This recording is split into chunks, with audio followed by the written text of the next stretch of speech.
हमारे साथ हैं आज मौसम विज्ञानी नरपत सिंह राठौड़। नरपत जी, आपका स्वागत करते हैं। नरपत जी, ये बताएं कि ये जेठ में आषाढ़ एकाएक कैसे आ गया? आपको बहुत बहुत धन्यवाद कि आपने इस अवसर पर मुझे याद किया। इस बार पूरे मेवाड़ में ही नहीं, पूरे राजस्थान के अंदर तापमान कम रहे, जिसके दो बहुत बड़े कारण थे। एक तो इस बार यद्यपि पश्चिमी विक्षोभ लेट आए, लेकिन मार्च, अप्रैल और मई ये 3 ऐसे महीने रहे जिसके अंदर पश्चिमी विक्षोभ लगातार सक्रिय रहे। साथ के साथ 2 चक्रवात आए। अरब सागर के अंदर ताउते चक्रवात और बंगाल खाड़ी के अंदर यास नामक चक्रवात है।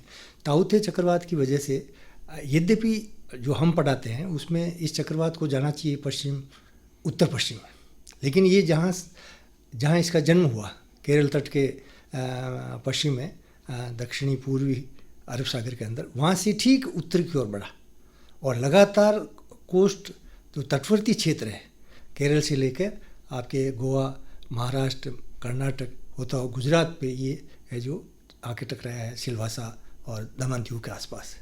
वहाँ से फिर ये टर्न हुआ नॉर्थ ईस्ट में और इसकी वजह से राजस्थान के लगभग पूरे सभी क्षेत्रों के अंदर अच्छी बारिश हुई। और साथ के साथ ये चक्रवात एक ऐसा पहला चक्रवात है जो हम रिमोट सेंसिंग में जो हमारे पास सैटेलाइट पिक्चर है उसमें इस चक्रवात ने राजस्थान, पंजाब, हरियाणा, उत्तराखंड, हिमाचल प्रदेश, जम्मू कश्मीर, उत्तर प्रदेश, दिल्ली, साथ साथ लद्दाख, तिब्बत तक इसका प्रभाव देखा गया, एकमात्र ऐसा। और लगभग करीब 10 दिन तक इसकी वजह से मॉइस्चर बनी रही। उसके जैसे ही इसका ताउते का असर खत्म हुआ, वैसे वैसे बंगाल की खाड़ी के अंदर यास नामक एक चक्रवात आया, जिसकी वजह से बंगाल की खाड़ी का जो आर्द्र हवाएं थी वो अपने यहाँ आई। और इसकी वजह से हाँ, ये जरूर इस बार हुआ कि इस बार प्री मानसूनी शावर और यास चक्रवात का प्रभाव विशेष रूप से दक्षिणी राजस्थान, मेवाड़, वागड़ और हाड़ौती के अंदर लगभग समान रूप से पड़ा। और पिछले 4-5 दिन से जो बारिश हो रही है यास चक्रवात के बाद में, ये पूरा प्री मानसूनी शावर है। डॉक्टर साहब, ये बताएं कि ये आपने बताया कि ये ताउते जो है उसने अजीबोगरीब सा एक रास्ता अख्तियार कर लिया, यानी ये पश्चिम में जाने की जगह एक तरह से पूर्व में आ गया। बताएं कि इस चक्रवात के साथ ऐसा क्यों हुआ? इस चक्रवात का सबसे उत्तर की दिशा की ओर बढ़ने का सबसे बड़ा कारण था कि जो थार का रेगिस्तान है, यद्यपि अपने यहाँ मतलब मेवाड़ के अंदर, वागड़ के अंदर उन दिनों तापमान लगभग 36 डिग्री के आसपास था, इवन 36 से कम था। लेकिन पश्चिमी राजस्थान के अंदर थार के डेजर्ट के अंदर, चाहे वो मुल्तान वाला क्षेत्र हो पाकिस्तान का, चाहे अमरकोट पाकिस्तान वाला हो, बाड़मेर हो, जैसलमेर हो, बीकानेर है, गंगानगर है, चूरू, यहाँ लगभग 42 से 44 डिग्री सेंटीग्रेड टेम्परेचर रहे। तो ऐसी स्थिति में वहाँ लो एयर प्रेशर बना और उस लो एयर प्रेशर की वजह से वो उत्तर की ओर बढ़ता हुआ फिर उत्तर पूर्व की ओर। और यही कारण है कि जो चक्रवात मैं भी ये कह रहा था कि शायद यमन की तरफ जाएगा या जो अरब प्रायद्वीप की तरफ जाएगा, लेकिन उत्तर की ओर बढ़ते हुए ये पाकिस्तान में भी नहीं गया, उसका पाकिस्तान में बहुत कम असर हुआ, लेकिन राजस्थान में और विशेष रूप से जो उत्तरी पश्चिम भारत है उसके ऊपर बहुत बड़ा प्रभाव पड़ा। नरपत जी, थोड़ा सा ये बताएं कि इस बार जो बारिश आ रही है, बेमौसम की बारिश, उसके साथ साथ बहुत तेज़ हवाएं भी चल रही है। ये तेज़ हवाएं और उसके साथ बारिश, ये किन कारणों से है?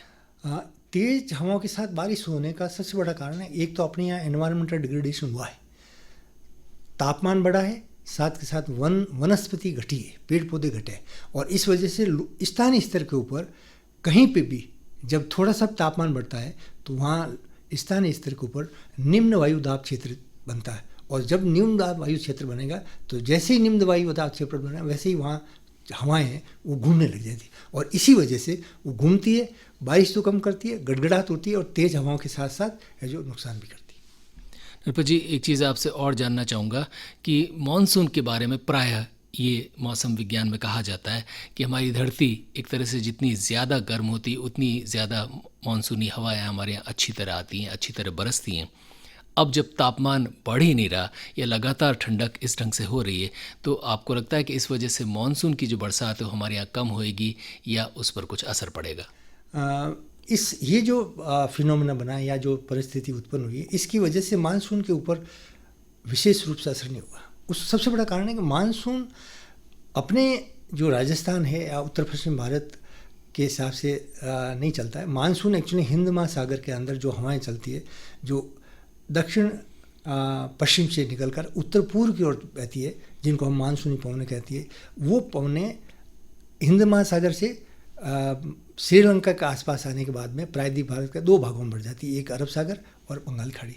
ऐसी स्थिति के अंदर जब प्रायद्वीपीय भारत के अंदर, यद्यपि इस बार प्रायद्वीप भारत में भी तापमान ज़्यादा नहीं रहे, नागपुर का तापमान 45-46 डिग्री इस समय रहता है तापमान वो, लेकिन जो अवस्थाएं बनी, जो परिस्थिति बनी, वो परिस्थिति मानसून को आगे बढ़ाने में सबसे अनुकूल है। और तापमान कई बार बहुत ज़्यादा गर्मी पड़ती है, अकाल पड़ जाते हैं।